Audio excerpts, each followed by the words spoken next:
Oh, so this is your last semester? Yeah, my last semester finally. Are you planning on going back to school next semester? Or are you gonna just I thought about going back to school, but it seems like the opportunities that I have in front of me, they right align with what I want. So I don't really see the point in really me going to school again. and have you been at MTSU all 4 years?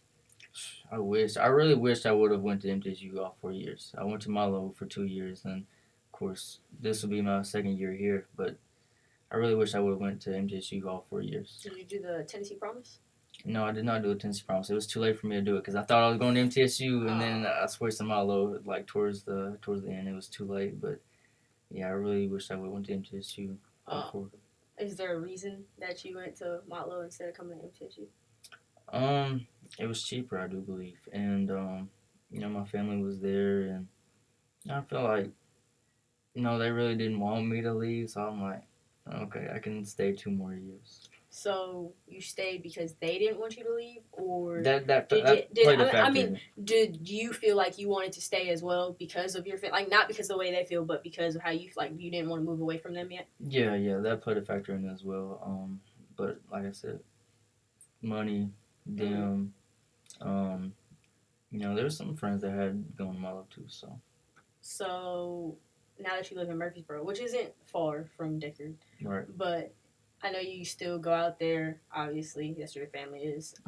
But is it difficult sometimes, like being away from like not having them there with you all the time? I guess since you are an only child and because of the relationship you have with them. Yeah, it's difficult, but at the same time, I look at it like this is reality, and as a journalist, more than likely, I'm gonna have to go to like New York, Atlanta, somewhere far anyway. So it's something I'm gonna have to get used to. So. Okay, well, is there a reason particularly that you wished you went to MTSU all 4 years? Yeah, I look at some of these freshmen, man. They doing like the news show, and I'm like, dog. I wish I could have done this when I was a freshman. I had a little bit more free time when I was a freshman, so I wish I would have been able to do that. And I just look at the great facilities that they got here, like, dog, Milo ain't have this. So I wish I could have enjoyed it for all 4 years instead of just 2. Interesting. Now, do you think that they was at a different pace than you? Do you think you would have been able to handle it? Oh, for sure. I don't really see a pace that I can't handle when it comes to school. School is just like as long as I apply that focus to it, I don't really see me having a problem with it. That's a good job. That's a good job. Now, is a thing that you mentioned how you wanted to take the podcast, for example, or there's certain things goals that you wanted to have that you didn't mention a minute ago. You said that you would like to have like your own TV show, right, or the podcast be like syndicated and actually go somewhere. Yeah. If those opportunities arose, would you push your, let's say, anchor and producing thing to the side? I mean, you'd still be a producer, of course, because you are a good portion of the podcast. 45 much more than I am. Now you 45. What you talking about, Joy? You about 90% of this thing. 90% of 10. That being said, we need our spreadsheets. We do need our spreadsheets, but for some reason we have. Oh, hold on. We do need our coffee. That's fine. Whatever. That being said, continue. It's not about this today. You with those opportunity costs, would you put those other dreams to the side if one of your secondary goals became primary, such as a TV show being presented, your own radio show, or the podcast taking off? Yeah, like if the podcast took off, that's where my focus is the podcast. I enjoy doing the podcast. I love doing the podcast. So yeah, I can put the being a sports anchor off. I can put being a sports producer off. Yeah, I don't. Yeah, podcast. This is something I do with y'all and y'all my people. So yeah. Okay. So I don't plan on folding anytime soon. Okay. With the podcasting is it's a different kind of street. For example, you may not make as much money. You might make more money where you don't have to keep a regular job, and there's other opportunities that will open up. Is money something that will be a motivator for you? it's a slight motivator. Like I ain't gonna lie, I was looking at anchor versus producing. Producers make more money than anchors, so I'm like, okay, maybe I need to be getting into producing.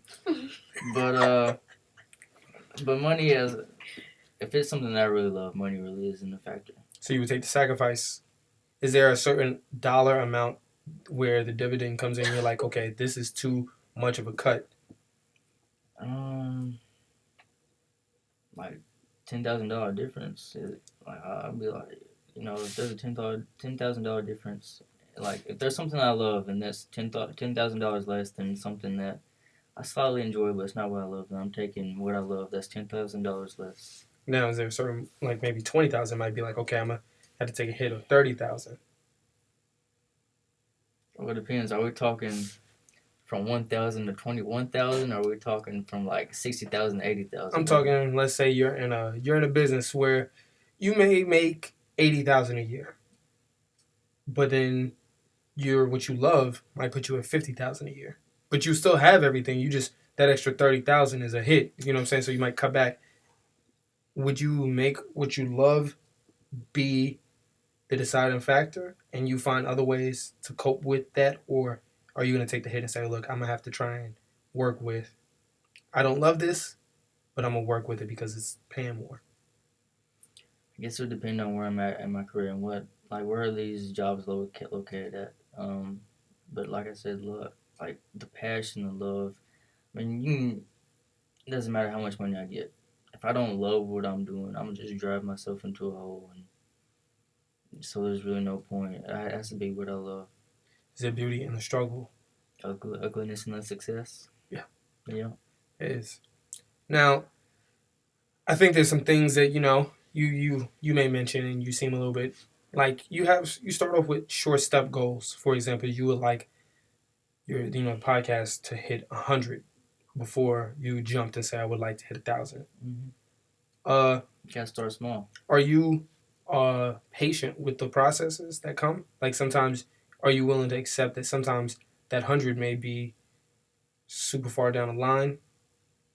I try to be as patient as I possibly can be. I try to be realistic, but a lot of times, like we talked about me shadow boxing in my room earlier. Like sometimes I'll get frustrated with things, and it's like man, I wish we'd have 100,000 views on our podcast. That's I wish we were there, but I try to be realistic with it and say hey, 100 views maybe within a year, and then maybe in the next year maybe 500. I try to maintain that mentality as much as possible.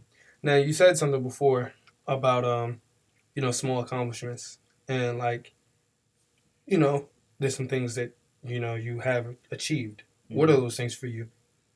Small things that I've achieved. It doesn't have to be small. It could be anything that you achieved in the duration of, let's say, your maturity growth. Let's say from graduation of high school till now, maybe in high school, maybe with your family, or maybe your love life. Are there some accomplishments that you've reached at this point that you can look back on and say that you're proud of? Yes, I've made it. This will be my 4th year in college. That's something I'm proud of. I'm on a show now. We've done our 4th show today in Middle Tennessee News. I'm proud of that. I've done some interviews that I'm proud of. Let's see. Yeah. Those are the main things that I'm proud of. I feel like I still have so far to go. Like these things are small. I'm trying to get to the next level.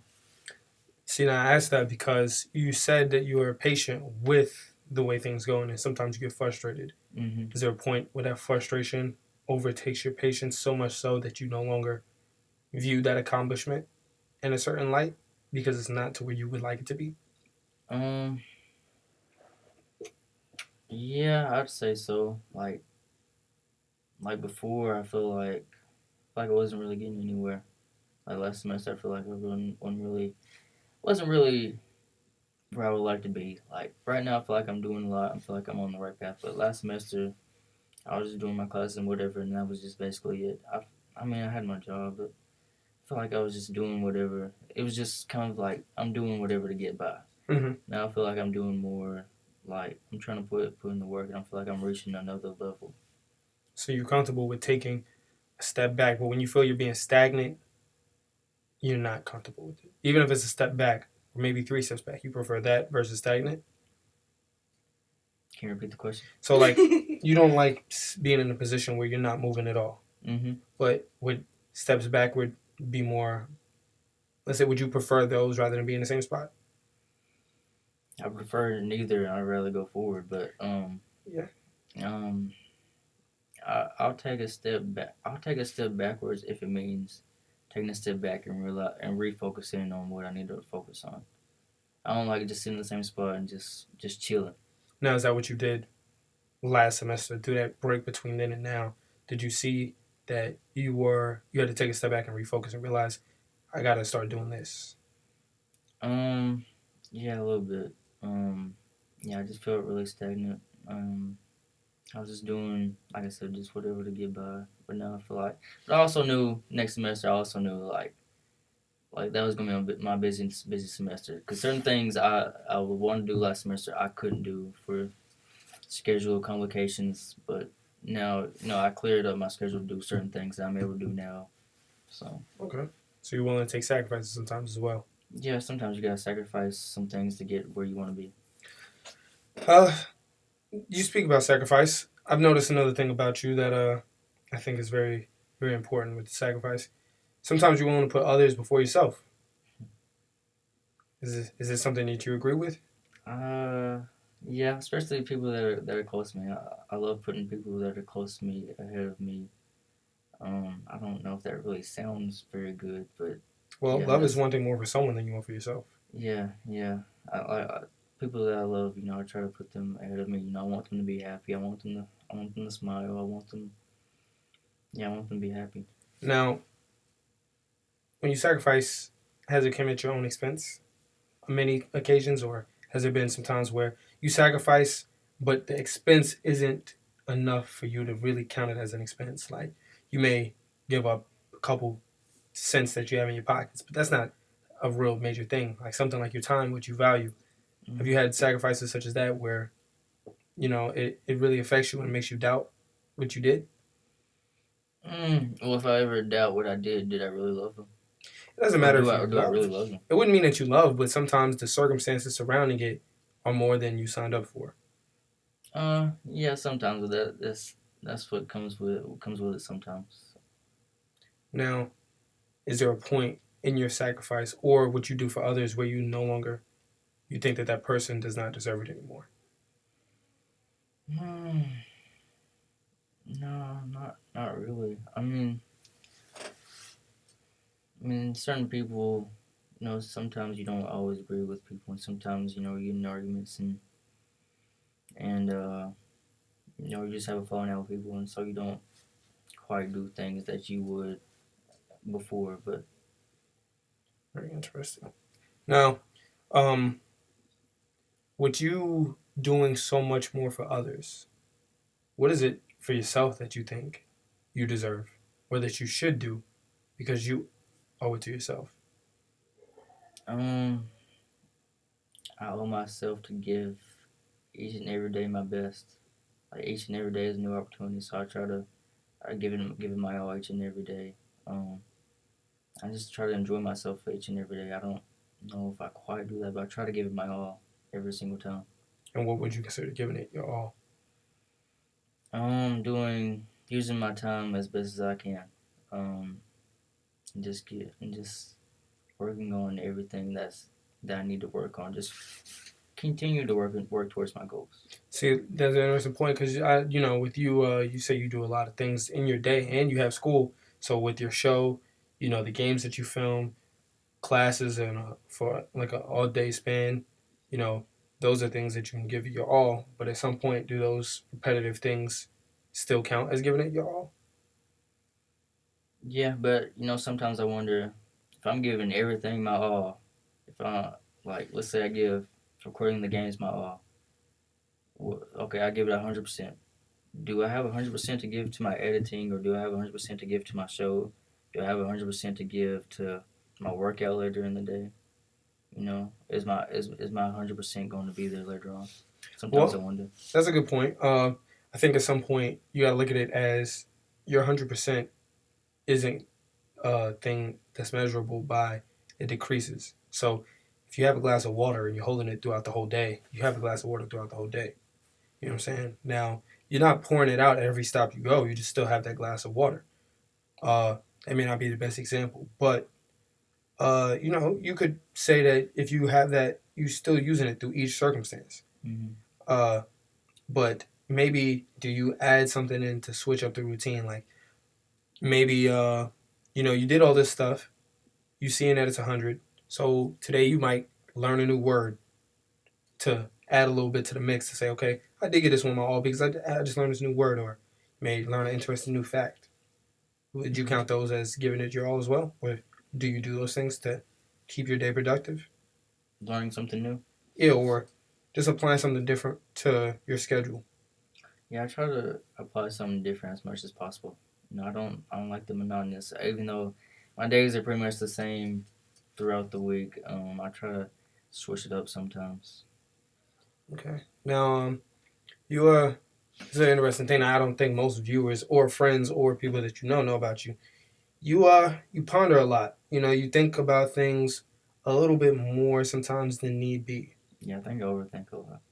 Now, what you're overthinking, how does that affect your relationships? With not just females, but I'm talking about with anybody that you have, whether it be friend, family. Does that affect you? School?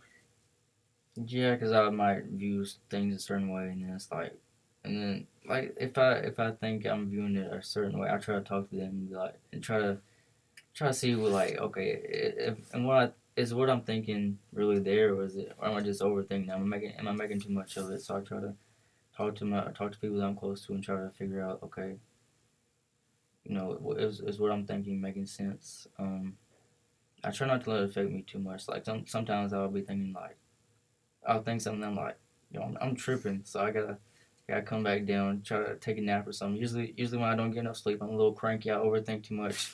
I think certain things. I'm like, no, man, I just get some sleep and I'll be right. When I wake up. Uh, Back to your own words. What does the sleeping accomplish? What does sleeping accomplish? Yeah, like you're not really facing the problem head on. Does it help you just alleviate the feelings, I feel like it clears my mind. Okay. Like for whatever reason when I don't get sleep, it's just like trash in there. You know what I'm saying? Like it's just nasty in there, and I feel like when I sleep, kind of cleans it up a little bit. It's like okay, smells nice in here. Okay, birds chirping now. Got the sun out. We thinking clearly now. I remember hearing when I was younger, the devil's workshop is an idle mind. Do you agree with that in that capacity then? Idle mind, so that would be like an empty That'd mind, be right? when you're not able to get your head clear. You keep all that clutter in it, and it's putting. Now it affects your mood. Yeah. It affects your mood. I've noticed, and sometimes you'll, you won't be so catching of it, but you might display that to others, and you may put that dark aura that you now have around you because your head's in a certain place. It may be taken out on others. Yeah, I don't like to do that. That's why when sometimes I'll get in some of the moods, I try to stay away from people. I try to go off by myself sometimes. And does that affect the people around you? I hope not. I mean, you'd probably have to talk to them, but I hope not. But I guess sometimes it can affect them. Would you rather be left alone or them aid in that process of helping you get to a higher understanding and, like you said, cleaning the attic out? So it just depends on the situation. Sometimes I feel like I probably need, that somebody there. Sometimes I feel like I need to really go off by myself and try to chill out, and then a day or maybe a few hours, I'll be back right. Now, if you don't mind me asking, how severe of the circumstance does it need to be, depending on it, for you to know which one it is? Does it have to be something so personal as, let's say, a family issue, or could it be something so service as you didn't get a certain grade on the paper? No, if it's a certain grade on paper, I ain't talking to nobody. Like dog, you tripping off of a grade, you're gonna get back right. You're gonna get back. I don't talk to nobody about that. So if it's a minimal thing, that's when you don't need the help. Yeah, if it's something bigger, I'll usually talk to somebody. Okay. So, as you said, you take the rides to clear something like you said that where you feel like you're not all there and you need the cohesive.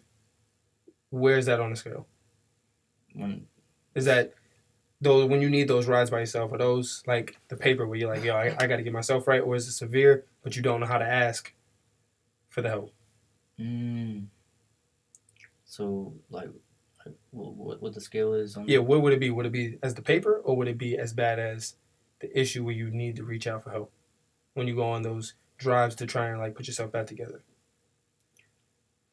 That's probably more on the line of where I probably need to ask for help, but at the same time, You don't know how, or you just think you can put it together yourself? I think I can put it together myself. I think like when I take those drives, I get like I feel this impulsive kind of feeling. Like I feel like I really want to do something, and it's like okay, if I take this drive, kind of get that impulsive feeling out, while also just kind of chilling out, and kind of getting my mind back to where it needs to be. Okay. Now, uh, your impulsive feelings, you want to take the drive. Now, I know that can't be easy because you don't have the best, fuel economy on your car. Yeah, that is rough. So, you don't know how to ask for help. Would you rather people who see reach out, or do you think you kind of don't you maybe the pride or the feelings throw your mind state off, so you don't think in that moment you know what to do? It's cool if they reach out. But I feel like if I really need help, I'll reach out. Sorry, interesting case. Interesting case. I think that plays back to, do you wish you had a sibling? Yeah, but at the same time, I mean, I'm not raising the sibling. So You know what, raising the sibling? yeah, I'm not raising the sibling. So Well, it is what it is. I mean, I have a brother, and albeit that he is 14 years younger than me, that's still my best friend. Mm-hmm. Even though, we speak on the phone, my little sister, my two sisters, they're my best friends. Now, they get to see the side that, most people don't see, and sometimes they unknowingly lift up. Do you get that from family, friends, and does it help you put in a better position in your life? Yeah, like I have a great group around me, man. I have a great group of friends. I have these people I call like my brothers. So I'm thankful for them. I'm thankful for all the people that are around me constantly, and so they kind of help fill that void. Okay. Well, let's end this off with some interesting facts about yourself. What are some things that you want the people to know about you that you've never spoke about before? Phew. Well, I'm very different than what I was in high school. In high school, like I was very down on things. I was just doing whatever. I just didn't really care. I played a lot of video games. Mhm. Now I don't care if I pick up another video game in my life. Like the me now kind of hates the high school me if I'm looking back, because it's like, dog, you played all these video games. You're like what was you doing? Mhm. Like I wish I would have played basketball. I wish I would have played sports or something or done more. Um, but now I don't feel like I'm on the path that I can say that I'm proud of. Did you need those moments? Did you need that high school you to help you? Do you think if you would have done stuff like play basketball or any of those extra activities that it would have changed the position that you're in now? Probably, but I think I would have liked the position that I would have been in if I would have took those chances.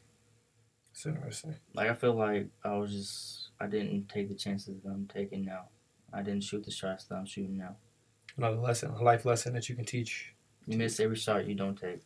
That's what I've been telling you. You seem to let a lot of opportunities slide by, man. My heart gotta be in it. Hold on now. Yeah. My heart gotta be in it. Sometimes your mind is better than your heart. The heart's only purpose is to pump blood. Remember that. The brain's purpose is to make rational decisions. Ah, And irrational decisions. Just decisions. and rational decisions. I've never heard of the heart having a mind. Well, yeah, it all comes from your brain. But Exactly. So, still, does your heart really need to be in it? it does, because that means my brain is in. But if your brain is in it, but your brain is controlling the heart, wouldn't that mean that both allowing the brain? So as long as your mind is to it, your heart doesn't need to be. Possibly. I just tricked you around right here. Never ain't know what to say. Yeah. He said no. What I did was I got time for I it. did was I basically ran you in a circle because basically involuntarily your heart will be in it if your mind's to it. Yeah. And that's something that I think you could take away. I mean, as long as your head is in it, it doesn't matter what your emotions are. I mean, if I really want it, I'm gonna go after it. So. I've noticed. Is there anything you'd like to share with the people? Any long-term goals that you have? You are graduating this year. Yeah. You know what I'm saying? Of course, your co-host will be in attendance. Will definitely be there. I don't know if I'm gonna put on a suit or track pants. Probably might wear. I might wear a dress shirt with a blazer and some track pants, and then I gotta finish it off with the Timbs. Or just switch like an hour in, just switch to a different field. Yeah, and I'm gonna look real nasty out there. I'm gonna look disgusting. Track pants with a blazer on. What do I look like? Not for real. Hey, you gonna stand out. Yeah, I'm stand out. I'm gonna know what you look like in the crowd. I'm gonna be like, hey, there goes that man with the blazer out. on, the track pants. Yeah, if I wear, me. But if I go out there with some track pants and a blazer, I'm gonna definitely stand out on World Star. Yeah. Twitter. Mm-hmm. I'm gonna get one of those little memes and exactly. The podcast will be popping. Everybody see you in the blazer and the sweatpants. Yeah, I might die too. It might be a little hot. This is the worst place with weather. That's true. It's very true. Very true. Very but, true. So what was you saying? What was that? You hyped to graduate? Yes. Yeah, I'm hyped to graduate. Any goals and accomplishments that you have after your graduation? Get a job. I already have a job, but get a bigger job. Interesting. Get a better apartment. Oh, big money. Better crib. Okay. Maybe a house. Oh. Maybe a wife, some kids. Oh. I thought you was gonna wait. No. What website do I need to go to? eHarmony? Farmersonly.com. Well, I'm from Queens. I'm sorry. Christian Mingle. Tim's Only is where I'd be at. Tim's and Yankee Fitteds Only. Oh, for real? Yeah. What was I gonna say? There's a Faithful Black Men Association. That's something I don't really believe in because black men don't cheat. So Faithful Black Men is kind of being a little bit redundant, That's true. But somebody was telling me like they are part of the Faithful Black Men Association. I got a card coming in. I'm like, hold up. That's a card. A card. Oh. A card coming in. Yeah. Okay. See, the thing about black men, not to cut you off, but it's like the only way a black man would cheat is if maybe he was possessed by the devil. Yeah. He had to do it to save his significant other's life. Indecent proposal, maybe. But there would be no real reason why a black man cheats. I've never heard of it myself. To put those words together honestly pains my heart. Cheat black man. What? I never even heard of it in sports. That brings a tear to my eye. Man, what kind of world do we live in where they can say such a thing? Black men cheat. Right? It's a shame that we have to go ahead and be redundant and say Faithful Black Men Association. I know. Thought that's what black man stood for. Anyway. Like is every black man in this association? But that's what I'm saying. It might as well be the biggest organization on the planet. Realer than the Illuminati. I just want to throw that out there. Yeah. Ooh. Man. By the way, Joel, you didn't ask very many questions. Do you have any more questions that you would like to ask? Well, I told you from the beginning that I thought Kwame was going to ask any questions that I was going to ask. 10% of the podcast really doesn't. I was going to ask you about school and all that, which obviously we talked about. I was going to ask you about your little love life you got going on, what you got going with that. What's your favorite hair color? Excuse me, I'm talking. Ooh, that's a good question. I heard you like that artist Pink. Yeah, I like Pink. It grabs my eye. Just You're all over. Gets my attention. Okay. Makes me snap my neck. Yeah. Your favorite food is what? Chinese food? Chinese food. No. Yeah, I love. Gotta be Mexican. Mexican. I love Mexican too. Quesadillas, man. Quesadillas. I love some quesadillas, man. Let me tell you. I had some of the best quesadillas I ever had. What was it? Like back in August? I don't know what he's talking about. Man, that's the best quesadillas I ever had. But honestly, that just tells you that he's only had one quesadilla his whole life. Just want to throw that out there. That was the best quesadilla you ever had. Listen, man. Don't cap. I've never tasted a quesadilla. I tasted a tortilla with some cheese on it. That's it. Quesadilla. I don't think I've ever had one of those. What I had was you talking to Chef Daddy over here. That's what they call me out here. Chef Daddy. You know what I'm saying? I'll be out here. At the beginning? Snack Daddy. Oh, okay. Yeah. That's because I could whip up one of those creme brulees real quick. You know what I'm saying? I'm so much of a chef. I use my hand as a cutting board and not cut myself at all. Period. No blood. Nothing. Anyways, honestly, I don't know. Like, you're a very to yourself type person, and I mean, Kwame knows you better than I do, because I think I know him better than most, to be honest. yeah. But that's the psychology skills, because I'm a sociologist, psychologist, astronomist, and philosophist. Just because.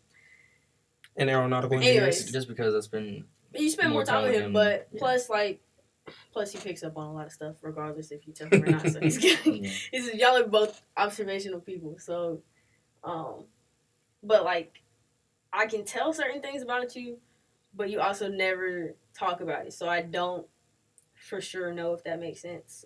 But it's really just like, as far as you not opening up to people, even though, like, I'm one of the people that you don't, like, open up to, and I'm like, like, I want to be here as a friend or whatever, but it's like, how you said you hope you don't make people feel any type of way or anything like that, but it's just like, being a friend and not being able to be a friend is weird, if that makes sense. How are you supposed to say friends when you got a bunch of feelings that you don't show? I think that's Trust Issues by Drake. So what you're saying is I'm a friend, but I'm not a friend? No, you're definitely. I told y'all, I hold y'all high regards. But really, it's just, I really just wanted to listen, honestly, because like doing Kwame's interview, I still sucked at the questions I asked, but it was a little bit easier because I know a little bit more about, like, he's a little bit more open about a couple things, not personal things, but just like as far as him being him.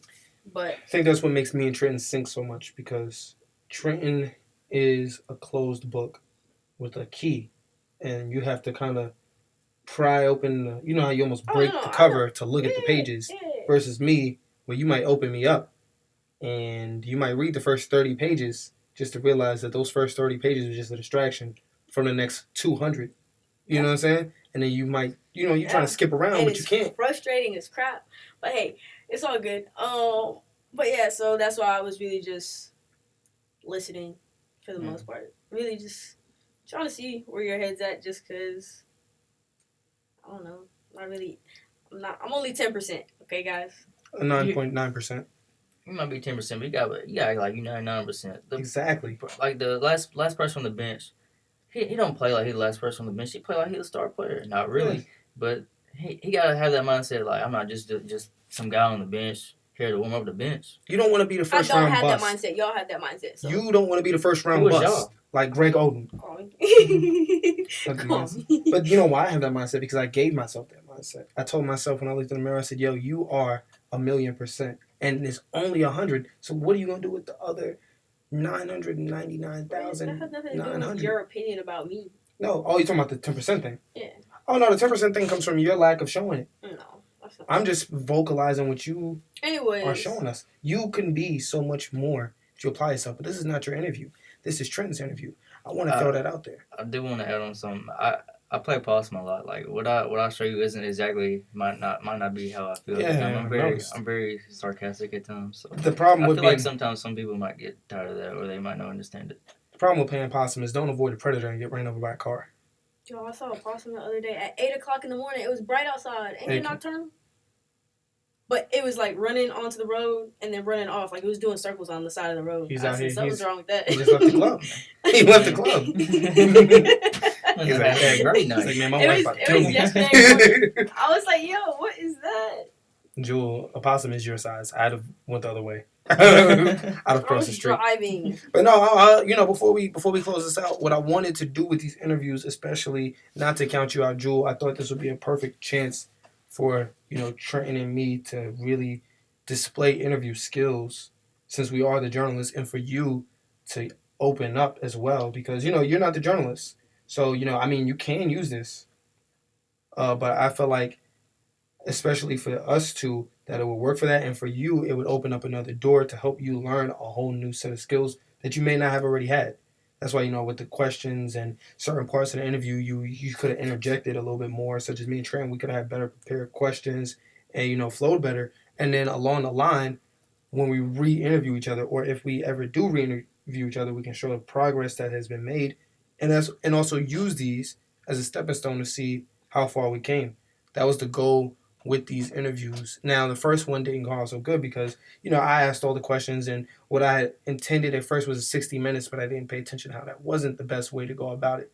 So, it was a last minute thing, but I thought that was the idea I had with the interview ideas. Also, to get the listeners to get to know us, because there's a lot of people that don't know Trenton and don't know me and they don't know you, but you and Trenton are very family oriented as well as me. However, you guys are around your family. You know what I'm saying? My family is around me as well. Like, I get to speak to them, through text, calls. But you guys get to see your family, and you get to make the immediate progress. Like, hey, check this out. See me. Let's show the world and you as a family who don't know me something new. You know what I'm saying? And I thought that was what we could have really accomplished. And I think that's what we did, Yeah. Not to throw any, like, jabs or anything, but I don't know how many family members Jules showed her interview, but I know mine's. I got a good amount of, we broke some records, what I'm saying, with mine's, even though, we're going to hit 50. It's not the most in the world, but it's a good start. Because I know people, I ain't going to say, I know this one dude who's been doing a podcast for 2 years, and this man get like 10 listens. And I'm like, hey, you know what I'm saying? Because that's progress. So if it ever does pop off, you had 2 years of content that you can show the world. Yeah. The most successful podcasters always say, you got to keep it going. You can't stop. You have to keep it going. The audience is going to keep coming if you keep putting out content. Mm-hmm. And I hope that the audience can connect with us off of these interviews. I think my biggest frustration is the sharing, because it's like, it's like my family will share. I'm not sure about you guys, but I'm saying and then in New York, I might send it to a person. I'm like, yo, check this out. Send it to so-and-so. And then they'll do that. And then you'll see it. You'll see, like, okay, in this region, this person listened to it. And then that person will give me some feedback. But then it's like, it kind of, me not being so much from here, the local help kind of plays a part. I'm like, man, if we had a little bit more local support, then it would help out so much more. I honestly feel like, but like I said, I think one time I had mentioned, like, doing something like MTSU, like, we go to MTSU, right? So it's a whole campus, and what have we done in order to, I mean, I know y'all have written, like, on the whiteboards and stuff, but, like, what have we done to actually put ourselves out there as far as campus goes? Well, I mentioned getting some guests in here, but I believe somebody shot those ideas down. A little bit of jealousy. They were scared to share that 10%. Mm-hmm. And they didn't get the spreadsheets ready. I just want to throw that out there. No, that's not true. My stuff has been ready. Y'all haven't even added anything to it. So you know why? Because we're doing interviews. Yeah. What does that have to do with, you can always have ideas and put it down. So well, those are old news, yesterday's paper. No. Interesting. I just want to go ahead and throw that out there. Like, I just feel like local support, because, sometimes you ask a person to share and they're not going to share. Or, you know what I'm saying? And that's no shot to anybody, but it's like, the local support does help. I remember watching this thing, and it's like, you got people that'll, and like I said, there's no shot to anybody, but it was a Queens Flip thing I was listening to, and dude was on there. He was like, you got your people that will scroll past something that you did and not even like it. And then it might be like, it may not be a photo, but it's like, then delete yourself, Mm-hmm. Like, and that's kind of where I be at. Like, in New York, like I said, if I send it to a person, I can expect them to listen. Even if they don't listen, at least they clicked it, you know what I'm saying? And they clicked it. You got one click. But then, I haven't asked so much in New York to share, because I want to get it to, I want to make sure the production is a certain way. But I'll be like, yo, could you share it to this person? And let them give us the input. So when we start growing, but I may ask someone and say, like, a family member, yo, could you, share that? Put it on your social media, maybe a friend on it. But then, like, you get close and you're like, yo, these people may know me a little bit. They see me in person, and maybe the last year or so, you know what I'm saying? If we got some type of relationship, yo, do me a favor and share this. Because in New York, I'm there. I go back soon, like in a year or so, but it's like I'm up there maybe 2-3 times a year. It's like, so you don't get to see everybody, you know what I'm saying? And they might not be able to click so well, but it's like, then the local. That's what my thing would be. Is just be like, yo, if 30 local people share something, that's how you be getting these 10,000 retweeted things on Twitter. You know what I'm saying? All it takes is tell a friend. All it takes is 30, and that's be my frustration, because there's a lot of people that want to see you float but don't want to see you excel. You know what I'm saying? I think that's what the biggest issue is. But I wanted this to be etched in stone so the viewers could see episode 1 was terrible. We had the terrible mics, and then we got these 3 interviews. and then we proceeded forward, and we made a lot of progress. That's what my original goal was. You know what I'm saying? And it was like I said, you guys being a portion of the podcast, where you guys agreed with. He's like, yo, let's give it a shot. You know what I'm saying? I 10%. She kept reiterating it. You know what I'm saying? And I was like, okay, good looking out. Good. That's a nice 10% right there. You know what I'm saying? Because 10% is all you need from 100. You gotta chill out. Listen, you have to. If I'm this 10%, then let me go. Let me go. All right, I need you to step out the room now so we can finish the podcast. Oh, okay. I'm just messing with you. Calm down. I'm just messing with you. You're only 10% because you said you want to be 10%. No. You want to be more percent? Be quiet. Have you said that? Be quiet. Oh, see, she still haven't said it. You know what I'm saying? Like, you know what I'm saying? A closed mouth doesn't get fed. Oliver Twist. I mean, if you're not gonna speak on it, how can you complain? You can't really complain if you don't speak on it. Both of y'all finna get. With what? I'm from Queens. You're still not speaking on it. I mean, what is this off? Exactly. What is this off? What are you accomplishing right now? You've interjected into Trenton's interview. We've given a little bit of talk to the fans, and yeah, we're gonna wrap that up. That's Talk2Much podcast, the Trenton interview. On the last note, I hope y'all can understand this. My mouth is really dry. I need some water, but I am nothing without the people around me. Gracias. See you mañana. That's love. One. Bye.